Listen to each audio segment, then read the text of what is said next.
Sir ನನ್ನ ಮೊದಲನೇ ಪ್ರಶ್ನೆ ಇರೋದು ಈ ಮನೋವಿಜ್ಞಾನಕ್ಕೆ ಸಂಬಂಧಪಟ್ಟಂಗೆ ಇವತ್ತು ಸೋಷಿಯಲ್ ಮೀಡಿಯಾದಲ್ಲಿ ಸಿಕ್ಕಾಪಟ್ಟೆ ಮಟೀರಿಯಲ್ಲು, ಸಿಕ್ಕಾಪಟ್ಟೆ ರೀಲ್ಸು, ಸಿಕ್ಕಾಪಟ್ಟೆ ಆಮೇಲೆ ಪ್ರತಿಯೊಬ್ಬರೂ ನೀವು ಮನಸ್ಸನ್ನ ಹೆಂಗೆ ಇಟ್ಕೊಬೇಕು ಅಂತ ಸಲಹೆ ಕೊಡೋರೇನೆ. ಎದ್ದ ತಕ್ಷಣ ಹಂಗೆ ಮಾಡಿ ಹಿಂಗೆ ಮಾಡಿ ಪಾಸಿಟಿವ್ ಥಿಂಕಿಂಗು, ಅಫರ್ಮೇಷನ್ನು, ಮ್ಯಾನಿಫೆಸ್ಟೇಷನ್ನು ಏನೇನೋ ಬರ್ತಾ ಇದೆ. ನಮ್ಮ ದಿನನಿತ್ಯದ ಆಹಾರಕ್ಕೂ ನಮ್ಮ ನಿದ್ರೆಗೂ ಮತ್ತು ನಮ್ಮ ಮನಸ್ಸಿಗೂ, ಮನಸ್ಸಿನ ಭಾವನೆಗಳಿಗೂ ಸಂಬಂಧ ಇದೆಯಾ? ಖಂಡಿತ. ಏಕೆಂದರೆ ಇಡೀ ದೇಹ ಕೆಲಸ ಮಾಡ್ತಕ್ಕಂಥದ್ದು. ಆ ಮೆದುಳು ಸೇರಿದಾಗೆ ಎಲ್ಲ ಅಂಗಾಂಗಗಳ ಜೀವಕೋಶಗಳು ಕೆಲಸ ಮಾಡಲಿಕ್ಕೆ ಗ್ಲೂಕೋಸ್ ಬೇಕು, ಹಾಗೆ ವಿಟಮಿನ್ಗಳು ಬೇಕು, ಬೇರೆ ಪೌಷ್ಟಿಕಾಂಶಗಳು ಬೇಕು. ಎಲ್ಲಿ ಸಿಗುತ್ತೆ? ಆಹಾರದಿಂದ. ಹಾಗಾಗಿ ಆಹಾರವನ್ನು ನೀವು ಒಂದು ಮಿತ ಆಹಾರ, ಜಾಸ್ತಿ ತಿಂದರೂ ಕಷ್ಟ, ಕಡಿಮೆ ತಿಂದು ಉಪವಾಸ ಇದ್ದರೂ ಕಷ್ಟ. ಹಾಗಾಗಿ ಇವತ್ತು ಬೆಳಿಗ್ಗೆ ಉಪಹಾರವನ್ನು ಯಾವತ್ತೂ ನೀವು ತಪ್ಪಿಸ್ಬೇಡಿ. ಯಾಕಂದರೆ ಭಾಳ ಜನ, ನನಗೆ ಶಾಲೆಗೆ ಹೋಗಿದ್ದೇನೆ, ಕಾಲೇಜಿಗೆ ಹೋಗಿದ್ದೇನೆ, ಎಲ್ಲ ಕಡೆ ಹೋಗ್ತೇನೆ, ಭಾಳ ಜನ ಉಪಹಾರ ಮಾಡದೆ ಬರ್ತಾರೆ. ಅಂದ್ರೇನು, ನಿಮ್ಮ ಹೊಟ್ಟೆ 12 ಗಂಟೆಗಿಂತ ಹೆಚ್ಚು ಕಾಲ ಖಾಲಿ ಇದೆ, ನಿಮ್ಮ ಗ್ಲೂಕೋಸ್ ಲೆವೆಲ್ ಕಮ್ಮಿ ಆಗುತ್ತೆ, ಹೈಪೋಗ್ಲೈಸೆಮಿಯಾ ಆಗುತ್ತೆ, ಮೆದುಳು ಕೆಲಸ ಮಾಡಲ್ಲ, ಮನಸ್ಸು ಕೆಲಸ ಮಾಡಲ್ಲ, ಏಕಾಗ್ರತೆ ಇರೋದಿಲ್ಲ, ಹಾಗೆ ಸಹನೆ ಇರೋದಿಲ್ಲ, ಸಿಡ್ಕೋಂಗಾಗುತ್ತೆ, ಸಣ್ಣ ಪುಟ್ಟ ವ್ಯತ್ಯಾಸಗಳಿಗೆ ವಿ ಓವರ್ ರಿಯಾಕ್ಟ್. ಹಾಗಾಗಿ ಆಹಾರ ಮತ್ತು ಸುಲಭವಾಗಿ ಜೀರ್ಣ ಆಗಬೇಕು. ಇವತ್ತು ನಮ್ಮೆಲ್ಲ ಜಂಕ್ ಫುಡ್ಗಳು ಮತ್ತು ಎಣ್ಣೆ ಬೆಣ್ಣೆ ಸೇರಿದ ಆಹಾರ ಪದಾರ್ಥಗಳೆಲ್ಲ ಜೀರ್ಣ ಆಗಬೇಕಾದ್ರೆ ಹಲವಾರು ಗಂಟೆ ಬೇಕು.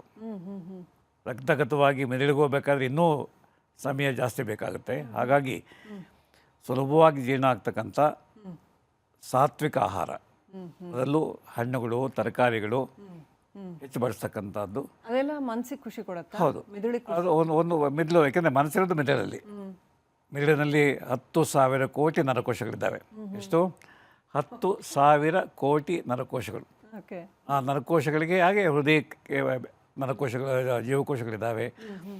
ಎಲ್ಲ ಅಂಗಾಂಗಗಳಿಗೆ ಇಂಧನ ಬೇಕು. ಅದರಿಂದ ಒಂದು ವೇಳೆಗೆ ಸರಿಯಾಗಿ ಆಹಾರವನ್ನು ಸಂತೋಷದ ಸ್ವೀಕಾರ ಮಾಡಿ. ಚೆನ್ನಾಗಿಲ್ಲ, ಮನಸ್ಸು ಅದನ್ನೇ ಪ್ರಶಾಂತವಾಗಿರಬೇಕು.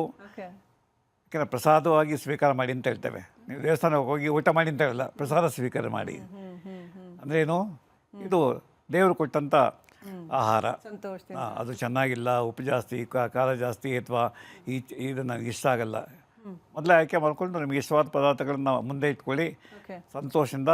ಹಾಗೆ ಒಬ್ಬರೇ ತಿನ್ನೋ ಬದಲು ಇನ್ನೊಬ್ಬರ ಜೊತೆ ಕುಳಿತು ತಿಂತಕ್ಕಂಥದ್ದು, ಮನೆಯವ್ರ ಜೊತೆ ಕುಳಿತು ಸಹ ಭೋಜನ ಮಾಡ್ತಕ್ಕಂಥದ್ದು. ಅದು ಆಫೀಸ್ನಲ್ಲಿ ಆಫೀಸಿಗೆ ಓಡೋಗೋ ಟೆನ್ಷನ್ ಇರುತ್ತಪ್ಪ, ನಂಗೆ ಆರಾಮಾಗಿ ತಿಂಡಿತೀನಿ ಒಂದು ದಿನ. ಡಾಕ್ಟರ್ ಸಿ.ಆರ್. ಚಂದ್ರಶೇಖರ್ ಅವರೇ, I should confess, not just me, ರಾಜ್ಯದಲ್ಲಿ ಸಾವಿರಾರು ಹೆಣ್ಮಕ್ಳು, ಎಸ್ಪೆಷಲಿ ಹೆಣ್ಮಕ್ಳು, ಅವ್ರ ಮನೇಲಿ ಎಲ್ರಿಗೂ ಮಾಡಿ ಬಡಿಸ್ತಾರೆ. ಆದರೆ ಅವ್ರು ಹೊರಡೋವಾಗ ಗಡಿಬಿಡಿಲಿ ಗಬಗಬ ಅಂತ ಏನೋ 4 ಗಡಿಬಿಡಿ ಯಾಕಾಗುತ್ತೆ? ನೀವು ಟೈಮ್ ಮ್ಯಾನೇಜ್ಮೆಂಟ್ ಇಲ್ಲ. ಸ್ವಲ್ಪ ಒಂದು ಅರ್ಧ ಗಂಟೆ ಮೊದಲೇ ಹೇಳ್ರಿ, ಗಡಿಬಿಡಿ ಇರಲ್ಲ. ಹಾಗಾಗಿ ಅದು ಅವ್ರ ಮನಸ್ಸಿನ ಮೇಲೆ ಏನು ಪರಿಣಾಮ? ಹೌದು ಅಲ್ವಾ? ಒಂದು ಗಡಿಬಿಡಿಲಿ ನೀವು ಸರಿಯಾಗಿ ಜಗಿಯೋದಿಲ್ಲ, ನೇರ ನುಂಗ್ಬಿಡ್ತೀರಿ. ಆಗ ನಿಮ್ಮ ಜಠರಕ್ಕೆ ಕಷ್ಟ ಆಗುತ್ತೆ. ಹಾಗಾಗಿ ಹಾಗೆ ಸಂತೋಷ ತಿಂದಾಗ ಏನಾಗುತ್ತೆ, ಮೆದುಳಿನಲ್ಲಿ ಡೋಪಮಿನ್ ಲೆವೆಲ್ ಜಾಸ್ತಿ ಆಗುತ್ತೆ. ಡೋಪಮಿನ್ ಅಂದರೆ ಖುಷಿ ಹಾರ್ಮೋನು, ವೆಲ್ನೆಸ್ ಹಾರ್ಮೋನ್ ಅಂತೇವೆ, ಹ್ಯಾಪಿ ಹಾರ್ಮೋನ್ ಅಂತ ಹೇಳ್ತೇವೆ. ಯಾಕಂದರೆ ನೀವು ಕೋಪಿಸ್ಕೊಂಡು ತಿಂದರೆ, ಗಡಿಬಿಡಿ ತಿಂತು ಅಂತಂದರೆ ಸಂತೋಷ ಇಲ್ಲ, ಡೋಪಮಿನ್ ಇಲ್ಲ. ಹಾಗಾಗಿ ಹೊಟ್ಟೆಗೇನೋ ಹಾಕಿದ್ರಿ ಅಷ್ಟೇ, ಆದರೆ ಆಹಾರ ಸೇವಿ ಸಂತೋಷ ನಿಮಗಿಲ್ಲ.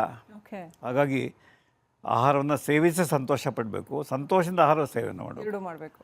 ಅದು ಒಂದು. ಹಾಗೆ ಟೈಮ್ ಸಹ, ಬೆಳಿಗ್ಗೆ ಟಿಫನ್ನು ಒಂದು ಟೈಮ್ ಇಟ್ಕೊಳ್ಳಿ, ಮಧ್ಯಾಹ್ನ ಒಂದು ಟೈಮ್ ಇಟ್ಕೊಳ್ಳಿ. ಅದೇ ಸಮಯಕ್ಕೆ ನೀವು ಆಹಾರ ಸೇವನೆ ಮಾಡ್ತು ಅಂತಂದರೆ ಜೀರ್ಣಾಂಗ ವ್ಯವಸ್ಥೆ ಕರೆಕ್ಟಾಗಿ ಕೆಲಸ ಮಾಡುತ್ತೆ. ಎಷ್ಟು ಯಾವಾಗ ಬೈಲ್ ಜ್ಯೂಸ್ ಬರಬೇಕು, ಯಾವಾಗ ಪ್ಯಾಂಕ್ರೆಟಿಕ್ ಜ್ಯೂಸ್ ಬರಬೇಕು, ಹೈಡ್ರೋಕ್ಲೋರಿಕ್ ಎಷ್ಟು ಉತ್ಪತ್ತಿ ಆಗಬೇಕು, ಮತ್ತು ಜಠರ ಮತ್ತು ಕರಳು ಎಲ್ಲ ರೆಡಿಯಾಗಿರ್ತವೆ. ಇಲ್ಲ ನೀವು ಯಾವುದೋ ಸಮಯಕ್ಕೆ ಇಷ್ಟ ಬಂದಾಗ ತಿಂತು ಅಂತಂದರೆ ಅವು ರೆಡಿನೇ ಇಲ್ಲ, ಇಲ್ಲ ತಿಂದಿದ್ದು ಜೀರ್ಣ ಆಗೋದಿಲ್ಲ, ಅಥವಾ ಜೀರ್ಣ ಆಗಿದ್ದು ರಕ್ತಗತವಾಗೋದಿಲ್ಲ, ರಕ್ತ ಹೋಗಿದ್ದು ನಿಮ್ಮ ಎಲ್ಲ ಅಂಗಗಳು ತಲುಪೋದಿಲ್ಲ. ಅದರಿಂದ ಶಿಸ್ತು ಭಾಳ ಮುಖ್ಯ. ವೇಳೆಗೆ ಸರಿಯಾಗಿ ಶುದ್ಧ ಆಹಾರವನ್ನು, ಹಾಗೆ ನಿಮಗೆ ಸಂತೋಷವಾಗುವಂಥ ಆಹಾರವನ್ನು ಸಂತೋಷ ಸೇವನೆ ಮಾಡಿ. ಹಾಗೆ ಸ್ನೇಹಿತರ ಜೊತೆ ಕುಳಿತು ಊಟ ಮಾಡಿ, ಮಕ್ಕಳ ಜೊತೆ ಕೂತು ಊಟ ಮಾಡಿ, ಒಂಟಿಯಾಗಿ ಅಂತಂದರೆ ಒಂದು ಮೆಕ್ಯಾನಿಕಲ್ ಆಗಿಬಿಡುತ್ತೆ. ಹಾಗಾಗಿ ಇದು ಒಂದು. ಎರಡನೇದು ನಿದ್ರೆ. ನಿದ್ರೆಗೂ ಮಾನಸಿಕ ಆರೋಗ್ಯ ನಿದ್ರೆ ಬಹಳ ಬಹಳ ಮುಖ್ಯ ರೀ. ಪ್ರತಿಯೊಬ್ಬ ಮನುಷ್ಯನಿಗೆ 15ರಿಂದ 45-50 ತನಕನೂ 7 ಗಂಟೆಯ ನಿದ್ರೆ ಅತ್ಯವಶ್ಯಕ. 7 ಗಂಟೆ. ಬಟ್ ನಮ್ಮ ಬರ್ತೇನೆ. It's a luxury. ಲಕ್ಸುರಿ ಅಲ್ಲ, ಯಾರಿಗೂ ಸಿಗೋದೇ ಇಲ್ಲ. ಅದು ಬೇಕೇ ಬೇಕು. ಅದು ಅಗತ್ಯ. ಅದು ಭೋಗವಲ್ಲ. ಭೋಗ ಅಲ್ಲ. ಭೋಗ ಅಲ್ಲ. ಯಾರು 6-7 ಗಂಟೆ ಕಾಲ ನಿದ್ದೆ ಮಾಡ್ತಾರೆ, ಅಥವಾ ಅಟ್ ಒಂದು ಸ್ಟ್ರೆಚ್ಚು, ಇಲ್ಲ ಅಂತಂದರೆ ಬ್ರೇಕ್ ಮಾಡಿ. ಈಗ ನೀವು ಬೆಳಗ್ಗೆ 4 ಗಂಟೆಗೆ ಬರಬೇಕು ಅಂತ ಇಟ್ಕೊಳ್ಳಿ, 5 ಗಂಟೆಗೆ ಬೇಗ ಹೇಳಬೇಕು. ಅದು ರಾತ್ರಿ 10:30-11 ಇಲ್ಲಿ ಕೆಲಸ ಮಾಡ್ತಿದ್ರಿ, ಮನೆಗೆ ಹೋದ್ರೆ 12 ಗಂಟೆ ಆಗ್ಬಿಟ್ಟಿರುತ್ತೆ. ಒಟ್ಟು 24 ಗಂಟೆಯಲ್ಲಿ 7 ಗಂಟೆಯನ್ನು ನೀವು ನಿದ್ರೆಗೆ ಮೀಸಲಾಗಿಡಿ. ಯಾಕೆ ಅಂತ ಕೇಳಿ. ಯಾಕೆ? ಒಂದು, ನಿದ್ರೆಯಲ್ಲಿ ನಿಮ್ಮ ಮನಸ್ಸು ವಿರಮಿಸುತ್ತೆ, ಬ್ರೈನ್ ವಿರಮಿಸುತ್ತೆ, ಇಡೀ ದೇಹ ವಿರಮಿಸುತ್ತೆ. ಯಾಕಂದರೆ ಎಲ್ಲ ಬೇಸಿಕ್ ಮೆಟಬಾಲಿಕ್ ರೇಟು ಕಡಿಮೆ ಆಗುತ್ತೆ. ಹೃದಯಕ್ಕೆ ಹೆಚ್ಚು ಒತ್ತಡ ಆಗೋದಿಲ್ಲ, ಕರಡುಗಳಿಗೆ ಹೆಚ್ಚು ಒತ್ತಡ ಇಲ್ಲ, ಮೆದುಳಿಗೆ ಹೆಚ್ಚು ಒತ್ತಡ ಇಲ್ಲ. ಒಂದು. ಎರಡನೇದು ರಿಪೇರಿ.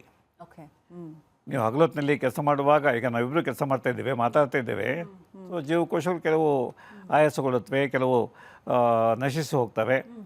ರಿಪೇರಿ ಯಾವಾಗ ಆಗುತ್ತೆ? ಹಾಗಾಗಿ ನಿದ್ದೆಗೆಟ್ಟಿಯೋ ಬುದ್ಧಿಗೆಟ್ಟಿಯೋ ಅಂತ ಗಾದೆ ಮಾಡ್ಬಿಟ್ಟಿದೆ.